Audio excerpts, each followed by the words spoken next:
Welcome back po mga kapiso wifi. Ayan, panibago tayong video, no. So ngayon po ay mag-unbox tayo ng bagong modem. Ito po ay tinatawag na Optus Cube po ito siya, cube na modem. Ayan, try natin pong gamitin ito sa ating wifi window machine. So mag-explore tayo ng ibang modem, no, kung gaano ba kalakas itong Optus na modem. So kadalasan po kasing ginagamit ko sa aking mga wifi window machine ay yung 936 at saka yung Black Mamba. Ayan, so mag-explore tayo guys.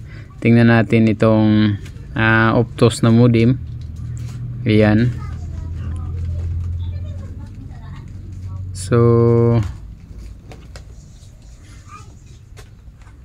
maglagay lang po ako ng link kung saan ko po ito na order. Yan, tingnan niyo lang po sa description ng ating video. At ito po ang kanyang power supply. So ang kagandahan po dito guys ay may free na po siya na TS9 na adapter sa kanyang antenna. Yan ito. So ang model nito ay B628-350. Ayan, dito po ang kanyang lagayan ng SIM.